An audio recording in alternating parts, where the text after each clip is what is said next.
We'll start with the Satipatthana Sutta, which is pretty much where we left off yesterday at the beginning of the Satipatthana Sutta. And as I said, I will look at this sutta in a comparative perspective, compare it to suttas, same sutta in other traditions, in the Chinese and in the Sanskrit, etc. So we get a comparative view of this sutta, and that changes the whole sutta quite dramatically once you do that. There's certain aspects which go out and certain aspects which are more fundamental, if you like, to this particular sutta. And of course those things that are in common across the tradition, which are more fundamental, those are the ones that are more important and probably more worthwhile focusing on her. This is why we look at this in this way here. So let us just start from the beginning and then gradually go through this, and I will point out as we go through this what those aspects are, and hopefully get some clarity that way. So this is how it goes. Thus have I heard, on one occasion the Blessed One was living in the Kuru country, where there was a town of the Kurus called Kamasadhamma.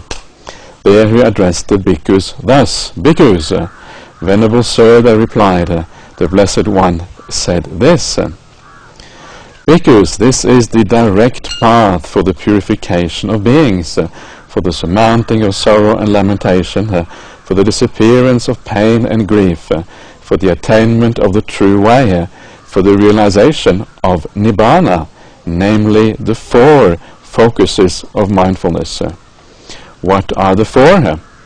Here, bhikkhus, a bhikkhu abides contemplating an aspect of the body, energetic, fully aware and mindful, having abandoned desire and aversion in regard to the sensory world. He abides contemplating certain aspects of feelings, energetic, clearly comprehending and mindful, having abandoned desire and aversion for the sensory world. He abides contemplating certain mind states, energetic, clearly comprehending, mindful, having abandoned desire and aversion for the sensory world. And he abides contemplating principles or laws of nature, laws of causality, energetic, clearly comprehending and mindful, having put away desire and aversion for the sensory world. So that is the introduction to that sutta, and maybe of some interest is the fact that according to the Pali tradition, this sutta was spoken twice. And there's one version of the sutta in the Digha Nikaya, one in the Majjhima Nikaya, but the versions are actually exactly the same. And the only difference is that the one in the Digha Nikaya is longer and there's added material to it. But apart from the added material, it's exactly the same sutta given in exactly the same place, right? And this place, Kamasadhamma, is a little bit, is not one of the central places in the suttas. It's not like Savatthi or Rajagaha or anything like that. And that leads you to wonder whether it is a duplication of the same sutta that occurs twice, that has been expanded so that it can then be included in the Digha Nikaya as one of the long discourses. And as far as I know, there is no evidence that the sutta occurs twice in any of the other traditions. It seems to be peculiar to the Pali tradition. So I think there is good reasons for thinking that this sutta has been duplicated because it was considered very important at some stage in the Pali tradition, and therefore it occurs twice. And this is interesting, this idea that the Satipatthana Sutta is considered so important, right? Very often you will hear things like this is the most important sutta in the Nikayas. But then you have to ask yourself, well, why do people say this? Is there any evidence for this? Or is it just some kind of idea that has arisen over the centuries that this is very important? And there isn't really any evidence as far as the suttas is concerned. The Buddha doesn't say anywhere you should focus on this is the most important one. It is not less important, it is not more important, it is just one sutta among many and a part of the path of practice. And I don't think you can really say that one sutta is more important than the other ones. It is just part of a parcel, and you have to look at everything together. Everything together, that is the Dhamma, and not any individual suttas as such. So that is my anyway. This is my view of that. And then we have this starting point here, because this is the direct path for the purification of beings. This word direct path, ekayana, often much discussed term, what this actually means. Ekayana, eka means one, ayana usually means like leading or going. So going or going to one or something like that. And some people have suggested it means going to samadhi, going to stillness, because eka is a term which is often found in conjunction with samadhi.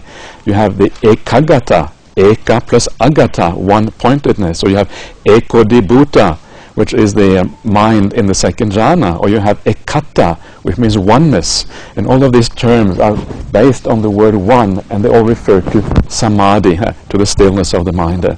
So going to samadhi is one possible meaning, but probably it just means ekayana. It is found in one other sutta in the Majjhima Nikaya, and there it seems to mean which goes in one direction. So the path which goes in one direction only, right? It heads towards nibbana, to the purification of being, and all these things. And that's what I think probably is the most likely interpretation, the path that goes in one direction only for the purification of beings. So purification of beings, I think, is fairly clear. Purifying of defilements, the surmounting of sorrow and lamentation, the disappearance of pain and grief, for the ending of dukkha, for the attainment of the true way. True way is the nyaya in Pali, and it is usually described as the understanding or the penetration of dependent origination in the suttas. So in other words, it is for the understanding of the Buddhist doctrine, the core aspects of the Buddhist doctrine is what it really means. And this happens at stream entry. When you become a stream entry, that's when you realize these things. And finally, for the realization of extinguishment, the realization of nibbana, which of course happens when you become an arahant. What does it mean to realize nibbana? People often ask this question, what does it mean to realize extinguishment? And what it means, it just means the ending of the defilements. This is how it is defined in the suttas in many places. It just means that you realize the ending of defilements. That's all it really means in the suttas. So it's actually quite simple. It doesn't mean some kind of mystical thing or anything like that. Obviously it is quite mystical, because people don't normally realize the ending of the defilements, but still it is a fairly straightforward understanding of this particular word. And this path is the four focuses of mindfulness. Now this particular opening here is similar in most of the different versions of the Satipatthana Sutta, so it is probably part of the core aspect of Satipatthana for that reason. Okay, so the next passage I will not look at, because that is the same that we looked at yesterday, and now we will move on to some of the specific contemplations that we're supposed to do according to the Satipatthana Sutta. And what you will see, if you have a quick look at this, is that I have only included two particular contemplations. One of them is the contemplation of the 31 parts of the body, and the other one is the contemplation of the 4 elements. Now, if you know the Satipatthana Sutta, you will know that the contemplation of the body, the Kaya Nupassana section, actually includes much, much more than that in the Pali. In the Pali, it starts off with the Anapanasati. You have the 4 postures. You have the clear comprehension of the sati in daily activities. You have also the cemetery contemplations. And all of this is part of the Satipatthana Sutta in the Pali tradition. And the reason why I have picked out these particular two is because these are core aspects of Satipatthana that you find everywhere across the board in all traditions of the sutta. And especially the 31 parts of the body is the one you find absolutely everywhere. So this is probably the most fundamental one of all. And the 4 elements contemplation is missing in 1 or 2 versions, but apart from that it is also found universally. And beyond that it is probably the cemetery contemplations, which is the 3rd most important one here. And what you see when you see that is that the whole focus of the Kaya Nupassana, when you look comparative-wise, is the focus on the body itself, understanding the body in terms of giving up attachment and craving and desire for the body. This is the core focus of Satipatthana looked at in a comparative perspective. And you might wonder, what about Anapanasati? Anapanasati is part of the Kaya Nupassana in the Pali version. Why is that? Why doesn't that exist across the board? And I think the reason for that, when we come later on to the Anapanasati Sutta, you can see that Anapanasati is not just about Kaya Nupassana. Anapanasati fulfills all the 4 Satipatthanas.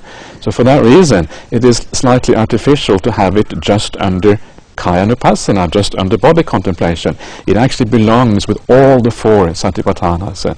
So it kind of makes sense that shouldn't be in there, and rather that is actually instead comes under the Anapanasati Sutta itself. One of the other interesting things here, which is quite obviously comes out of this, is that the idea of being aware, having awareness, having mindfulness of the 4 postures or all the daily activities is not a core aspect of the Satipatthana Sutta, right? Now that is actually very interesting, because a lot of the sort of modern Vipassana movement meditation is about having mindfulness in daily activities. But as it turns out, this may not be a core aspect of the Satipatthana Sutta. And this is interesting. For me, it always, this kind of mindfulness idea, that you are mindful, try to be mindful of everything you do in daily activities. It is actually very difficult to do that, because you have to get things done, you have to do things in life. But this should not be part, that mindfulness is part of the meditation rather than part of daily activities. It makes fairly good sense to me, because mindfulness is a very, very refined state of mind. Right? It's a very high state of mind. It is virtually impossible to be fully mindful in daily activities. So the way the suttas work, rather, is that we should be clearly comprehending about daily activities. We should have sampajanya, and we have seen this before. This is certainly part of the monastic training, to have sampajanya. In other words, you have clear comprehension of whether the things you are doing lead you in the right direction, whether they are part of the path.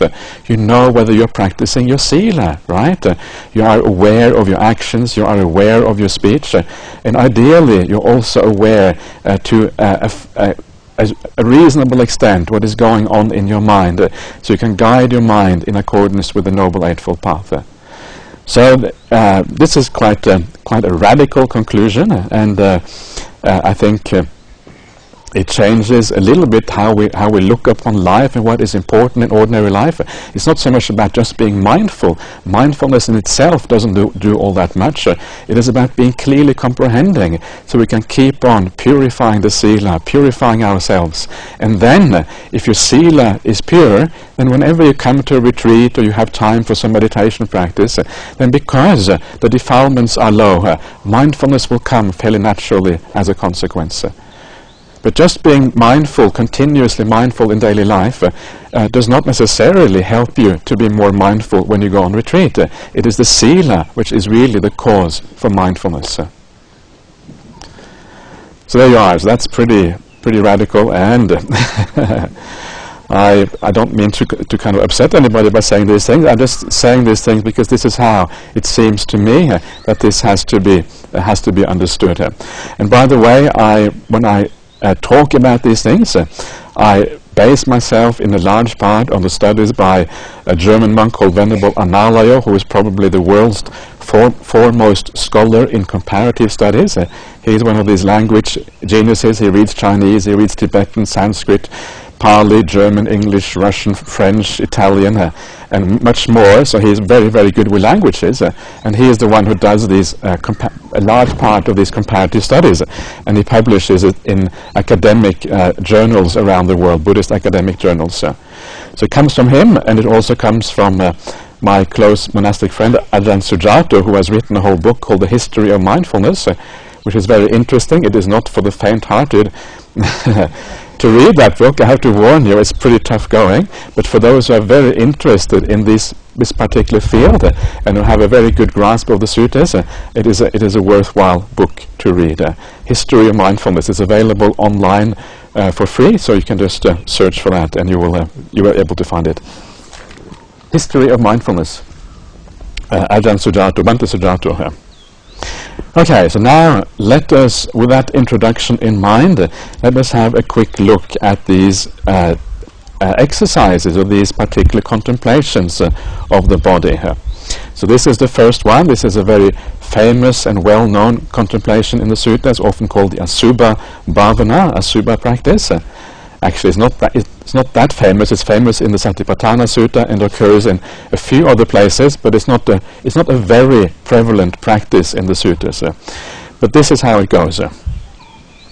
Again, bhikkhus. A bhikkhu reviews this same body up from the soles of the feet and down from the top of the hair, bounded by skin, as full of many kinds of impurity. Thus, in this body there are head hairs, body hairs, nails, teeth, skin, flesh, sinews, bones, bone marrow, kidneys, heart, liver, diaphragm, spleen, lungs, intestines, mesentery, contents, actually it should just be stomach, feces, bile, phlegm, pus, blood, sweat, fat, tears, grease, spittle, snot, oil of the joints, and urine.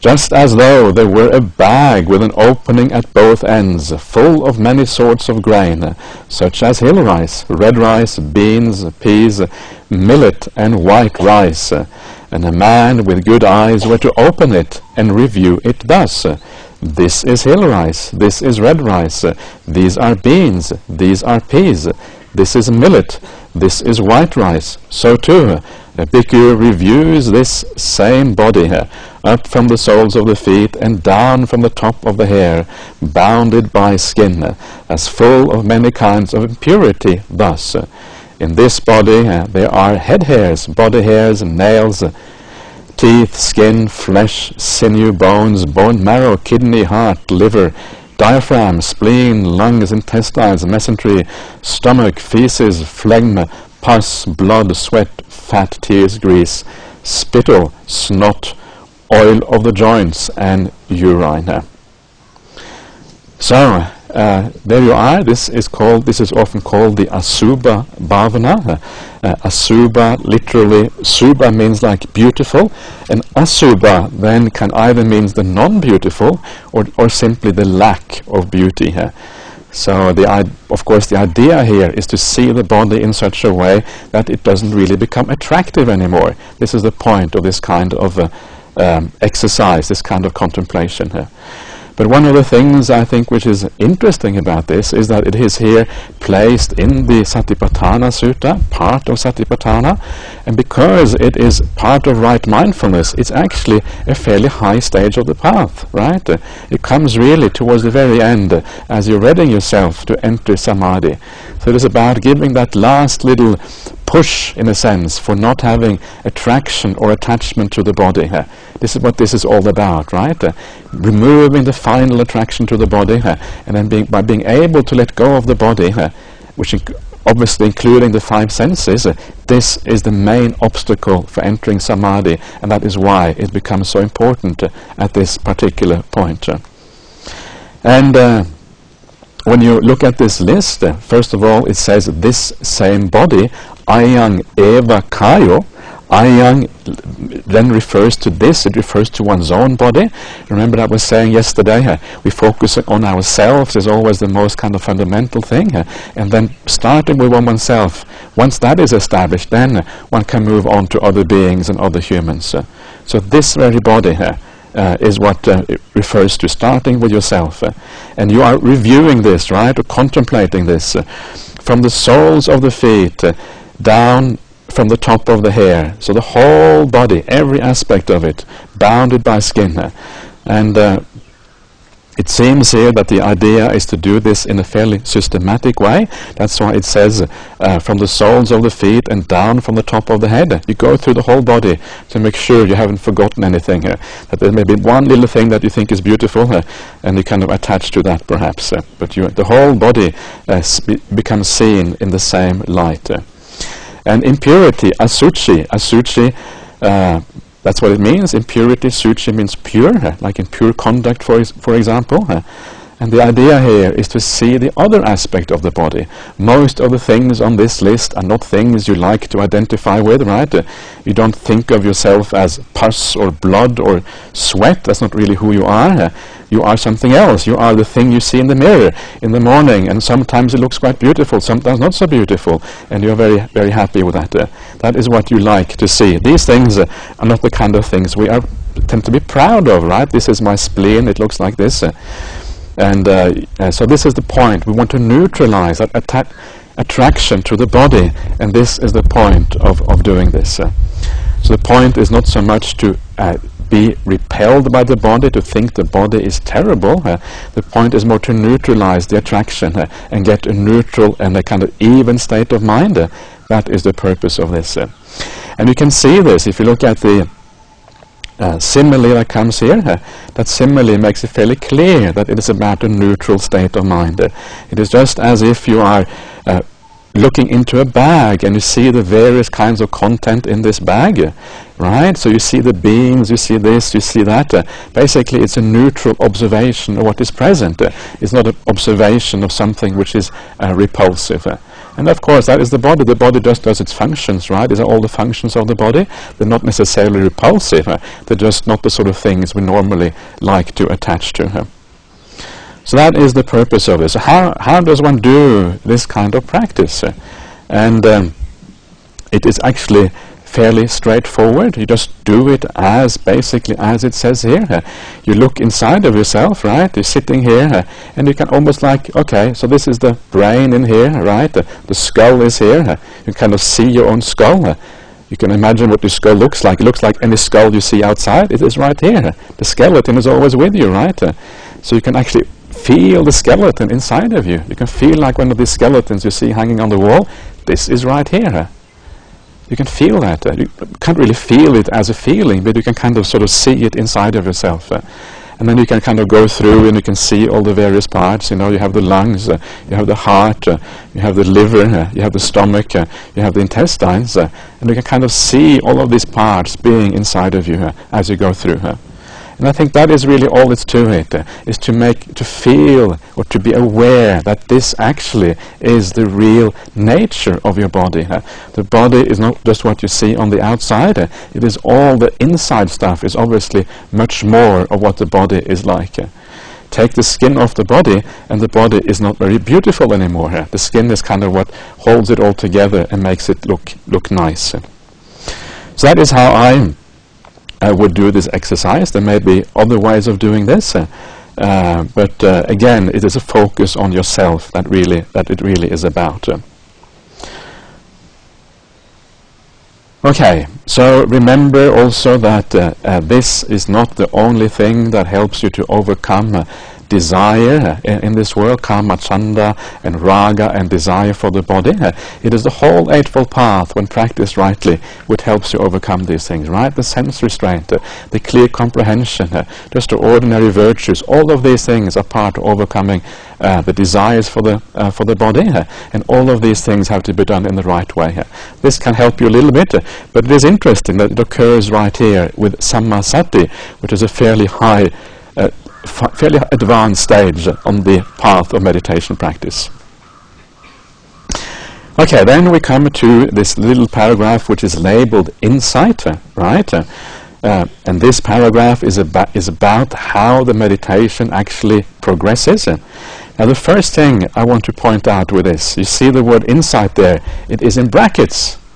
So why is it in brackets? And the reason it is in brackets is because there is no such word in the Pali. You read the Pali, there's no word saying insight, right? So it has been bracketed to kind of guide you. So these words are supposed to guide you. Now, it is very useful as a guide if it is correct, but if it is incorrect, it becomes very bad, right? It becomes like a distortion of the teachings. It can lead you in the wrong direction. So it is assuming that the translator knows what he's doing. If the translator doesn't know what he's doing, then of course this might be misleading. And this is what I say in this case. It is actually quite misleading to have the title insight there. It doesn't actually reflect what is going on. And I will have a look at this in a second to show you why that is the case. It can be insight, but it can also be samatha. It can be anything, depending on how you do this practice. So these things are little things to be aware of. Sometimes the editors even of the Pali text, this is something to be aware of if you're really interested in the Pali text. Sometimes the editors of the Pali text will put in little headings, just as they do in the English, right? And what happens is that heading, which the editor has inserted, of course in good faith, right? They think that they're doing a service to everybody by pointing out certain things. I'm not suggesting this is done in bad faith, of course. It's done in good faith, trying to help people out. But once the heading gets in there, then after a while everybody starts to think this is part of the text, and it becomes part of the text itself, and then people think this is the word of the Buddha. And this is how texts change over time, and things get added and things get changed, and things slowly tend to get distorted. And this is one of the reasons why it is very useful to have comparative studies. Look at suttas from different traditions, because then you can go back to the basic that all the suttas have in common, and you can focus on the core aspects of these teachings, rather than be distracted by things that may have been added over the centuries and over the millennia. It's important to understand that this actually happens with these texts. We can see this in the present day and age, that these things are happening here. Another example for that is in many versions of the Satipatthana Suttas. As I said, there's two versions. There's one is Majjhima Nikaya 10, the other one is Digha Nikaya 22. 22, right? 22. And one is called the Mahasatipatthana Sutta because it is much longer. The other one is just called the Satipatthana Sutta. But in some versions of the text, both the Majjhima Nikaya and the Digha Nikaya are called the Mahasatipatthana Sutta. So what has happened there is that the sutta in the Digha Nikaya has been moved into the Majjhima Nikaya. Why? Because, well, this one is more complete, right? It has more aspects to it. We want to give everybody a chance to see all the aspects, so we put the long one also into the Majjhima Nikaya. And this is how things slowly get expanded, how they get longer, and how things tend to, get over time, things change. And this is just the reality. It's anicca. What do you expect? Of course it has to change. So our point should then try to be to understand that, of course, things change. Let us look at this in an analytical way to try to find the core teachings. Okay. So let us have a look at this paragraph, which is here labeled with insight, and see what it says. In this way, he abides contemplating an aspect of the body internally, or he abides contemplating an aspect of the body externally, or he abides contemplating an aspect of the body both internally and externally. Or else he abides contemplating in the body its nature of arising, or he abides contemplating in the body its nature of vanishing, or he abides contemplating in the body its nature of both arising and vanishing. Or else mindfulness that there is body is simply established in him to the extent necessary for bare knowledge and mindfulness. And he abides independent, not clinging to anything in the world. That too is how a bhikkhu abides contemplating an aspect of the body. So here, what we have here is we have basically three different sections in this little paragraph. The first one is contemplating internally, externally, and internally and externally. Then you have the one about arising, vanishing, and arising and vanishing. And then you have the last one, which is just about having knowledge and mindfulness and abiding independent, not clinging to anything in the world. So there's three aspects to this. And again, if you do the comparative research, you look at what the different suttas have, what you find is that the first part, internally, externally, and internally, externally, that is the one which is common to all the versions of the suttas, and that is likely to be the more essential, the core aspect of Satipatthana practice. That is again very interesting. The aspect about arising, vanishing, and arising and vanishing is the least common one, and the last part is found in most versions. So the party which is used to say that Satipatthana essentially is called a vipassana practice, which is the arising and vanishing, that actually is not found in that many versions of the Satipatthana Sutta, mostly found in the Pali version. So this again, it shifts our understanding of what Satipatthana is all about, and the focus, our focus shifts. So what does internally, externally, and internally, externally means? What does this mean? And it means that, of course, internally is ajatang. It literally means regarding oneself. Ajata, addi, atta, relating to oneself. So that's what I was saying before. You relate it to your own body. You look at yourself in terms of these 31 parts. Ajatang then most naturally concerns the bodies of others. Right, there was a question about this yesterday, whether it means seeing your own body from the inside or from the outside. I think what it really means is looking at yourself, and then looking bahidda means at other people. And that is supported by certain other texts in the suttas, which talk about using these contemplations in this way. So first you look at yourself, get that sorted out. Then you look at the bodies of others. And then finally you look at both yourself and others. And that is where you universalize, right?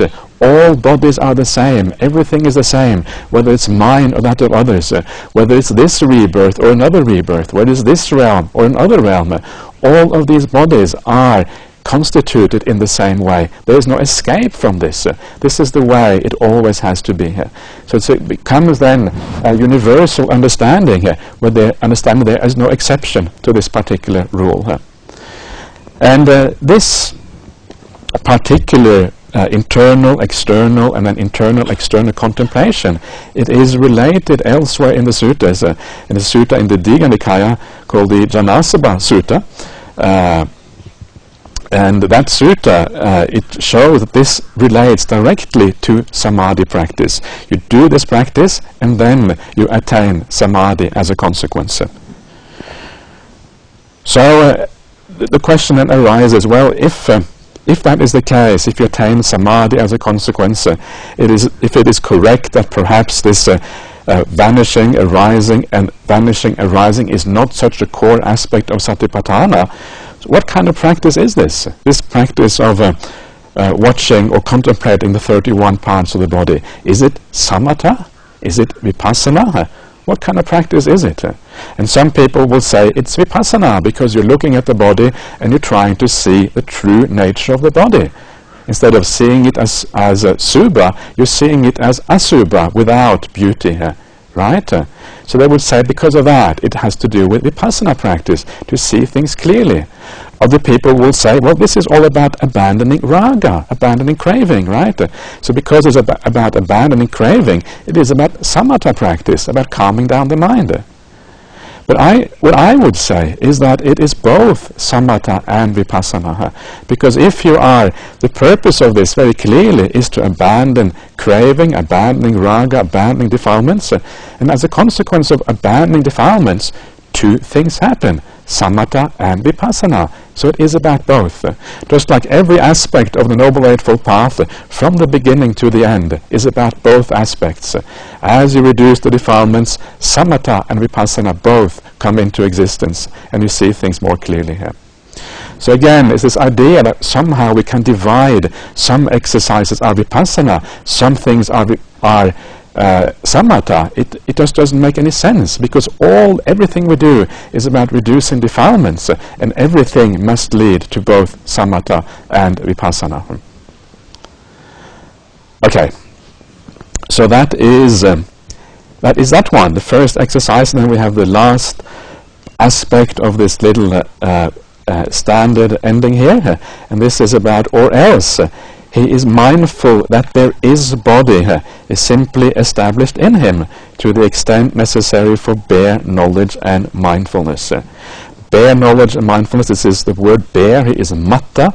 Matta in Pali, matta doesn't really mean bare, it means like a certain amount, right? A degree of.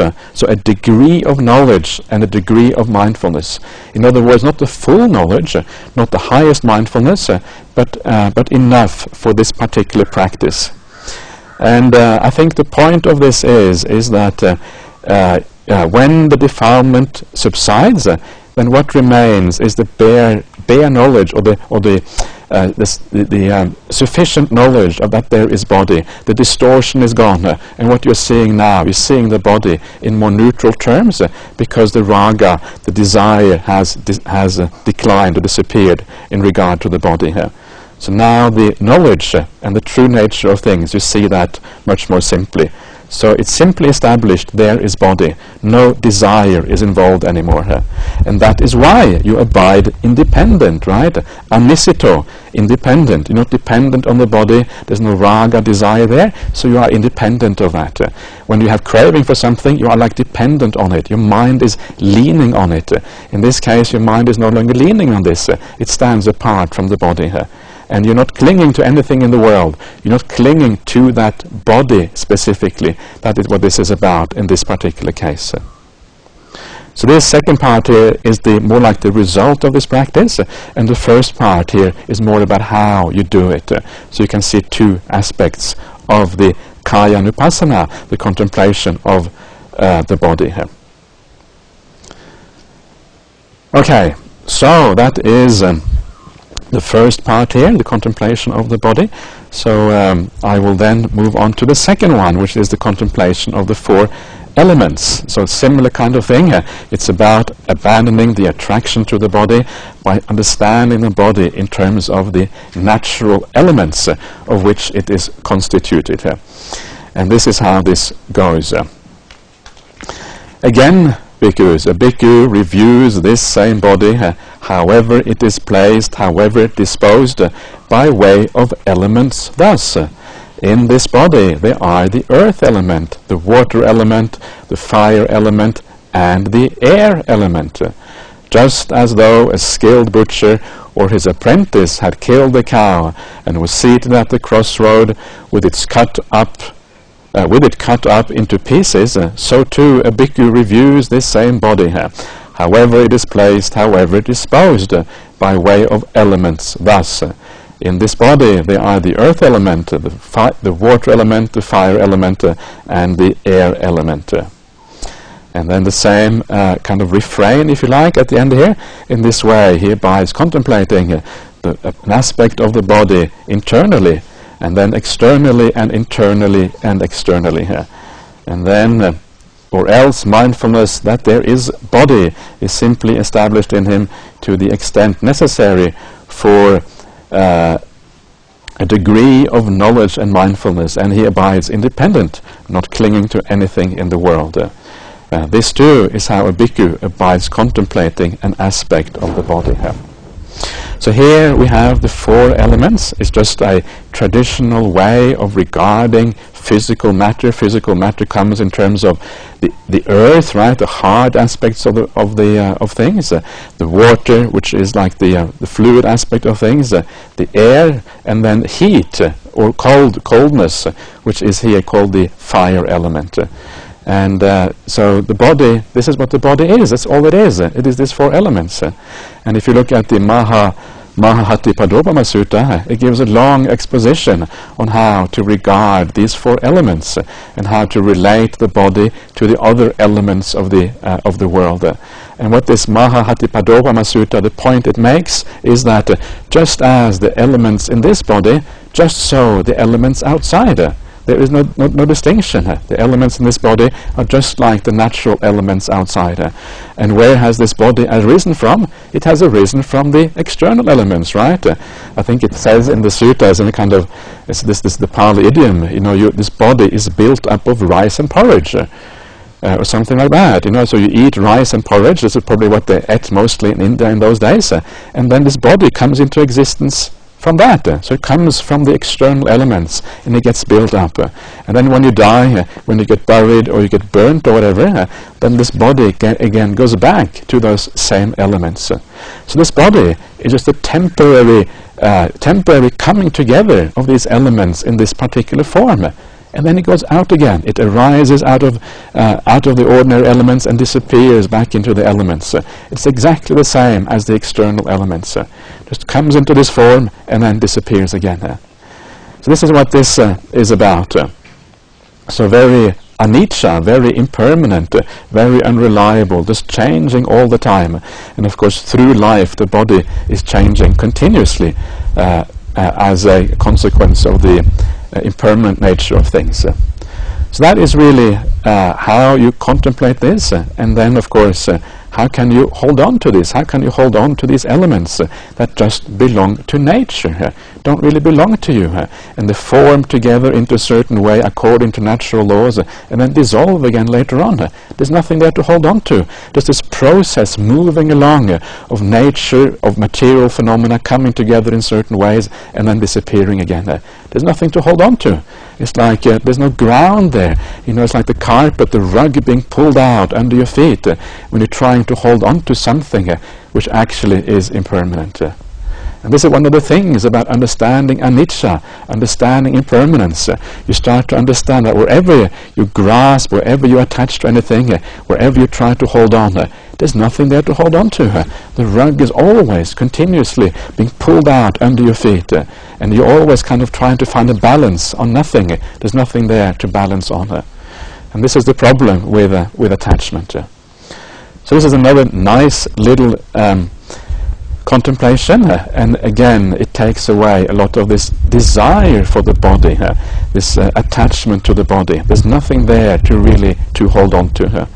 And when you do that again, of course the mind is leaning towards samadhi, because this is one of the biggest obstacles to samadhi: attachment to the body, attachment to the senses. Senses and body are very closely related to each other, so you're also here giving up a lot of the sensory indulgence at the same time. It goes together here. So that's it. And then of course again internally, right, your own body, externally the body of others, and then you universalize. All bodies have this nature. There is no body that is apart from this. You're not going to find some body which is different. This problem would always be there regardless of what you do, where you get reborn, or what happens to you. Okay, so that is the contemplation of the body. I left out the cemetery contemplations because they are, they are also there, and they are fairly common, as I said, across the different versions of the suttas, but not as common as the first two ones. So I left those out, and they go on for quite a long time. So I thought I might leave those out. But yes. And so having done that, we can have a quick look at the contemplation of feelings.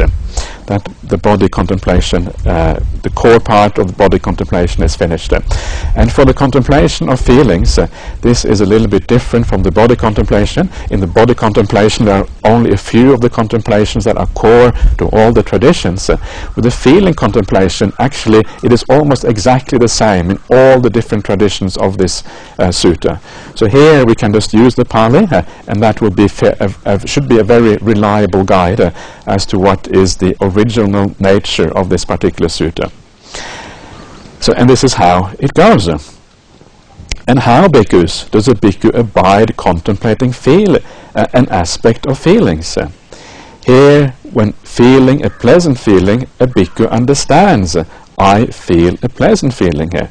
When feeling a painful feeling, he understands, I feel a painful feeling here. When feeling a neither painful nor pleasant feeling, he understands, I feel a neither painful nor pleasant feeling here. When feeling a worldly feeling, he understands, I feel a worldly feeling here. When feeling an unworldly pleasant feeling, he understands, I feel an unworldly pleasant feeling here. When feeling a worldly painful feeling here, he understands, I feel a worldly painful feeling here. When feeling an unworldly painful feeling, he understands I feel an unworldly painful feeling here. When feeling a worldly, neither painful nor pleasant feeling, he understands I feel a worldly, neither painful nor pleasant feeling here. And when feeling an unworldly, neither painful nor pleasant feeling here, he understands I feel an unworldly, neither painful nor pleasant feeling here. So this is the contemplation of feelings, and a large part of this is just to understand the feelings, right? To understand what the feelings are, and the most basic thing is to be able to distinguish between pleasant feeling, painful feeling, and neither painful nor pleasant feelings, and to understand those fully, which category they belong to. And once you understand what categories they belong to, you can understand their impermanence, or perhaps permanence, right? You don't know beforehand, but presumably their impermanence, because you can see them changing. If you have a full understanding, you can know when all pleasant feelings have ceased, and there's only painful feeling behind. So then you can understand the impermanence of these things. An important distinction that is made in this sutta is the distinction between what is here called worldly feelings and unworldly feelings. And the worldly feelings are the feelings that relate to the five senses, that relate to the kama-vachara. Kama-vachara is the kama-loka, the world of the five senses. That is the worldly feelings. And the unworldly feelings here are yes, and it's called the samisa feelings.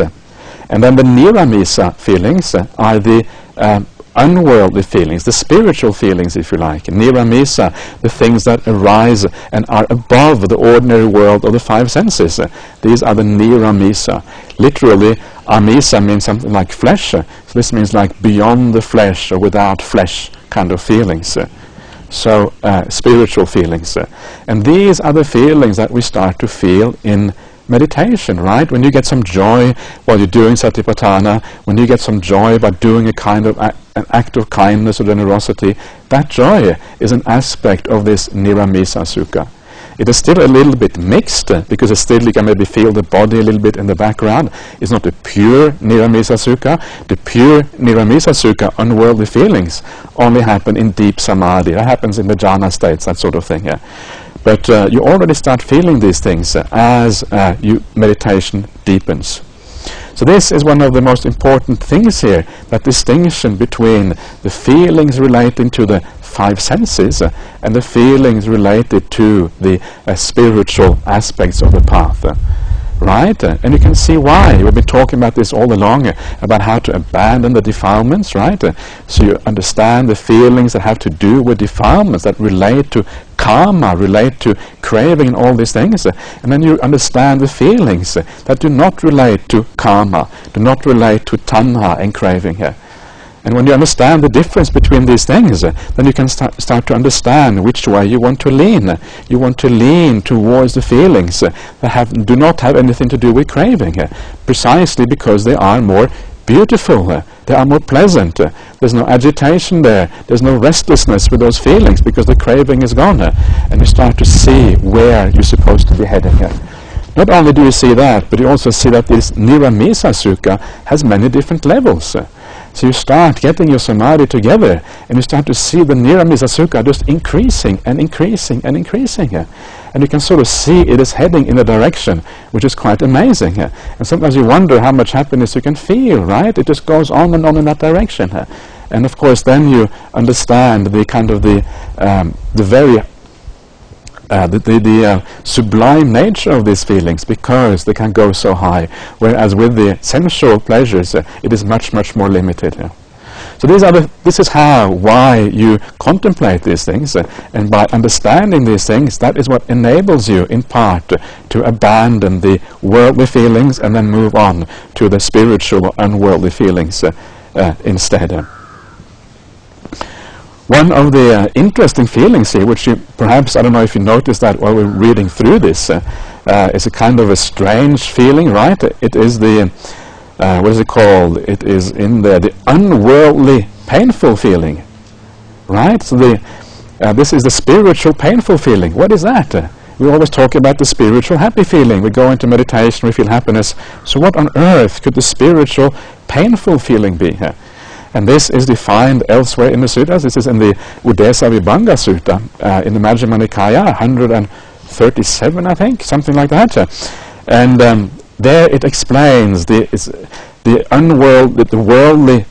unworldly painful feeling is the feeling that when you understand that all the problems in the world, right, and you get a rise in this desire in your heart, oh, when am I going to find that liberation from all this trouble to attain Nibbana, just like the other Aryans in the world do now. It's this understanding, this weariness with the world, seeing the world doesn't add up, doesn't make you happy, and you get this kind of desire, this kind of feeling, I want to get out of this, but you're not yet out of it, you're on the way, you understand a little bit, but not that fully out.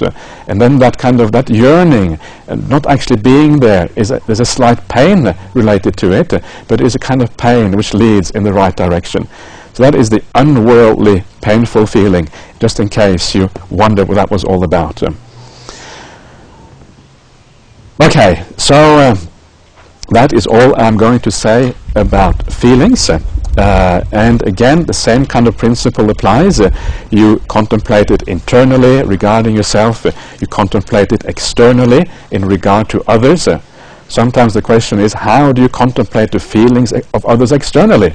And in some places it is said that what you do is you contemplate it using psychic powers, and you actually see the feelings in others. That must be very few people who in that case can actually do this kind of contemplation.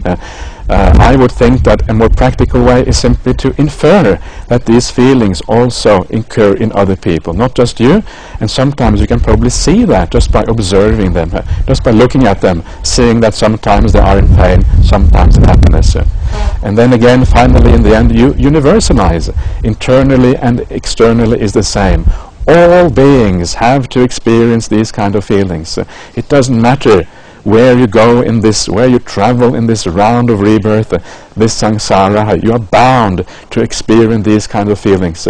There is no way of getting away from this. So in other words, it doesn't help you to get reborn somewhere else. It doesn't help you to go to the Devaloka. It doesn't help you. There is no freedom from this. Everywhere it is the same. So this is the kind of the understanding that starts to arise in you. Okay. Lastly, we will quickly go through also the contemplation of mind, and how does a bhikkhu abide contemplating. Actually, maybe I should leave this out because it's getting a bit late now, and we can do that as part of the next one, I think. Otherwise, we're probably pushing ourselves a little bit, and then we end up doing things too fast. So we'll stop there, and then we'll see you again later on this afternoon.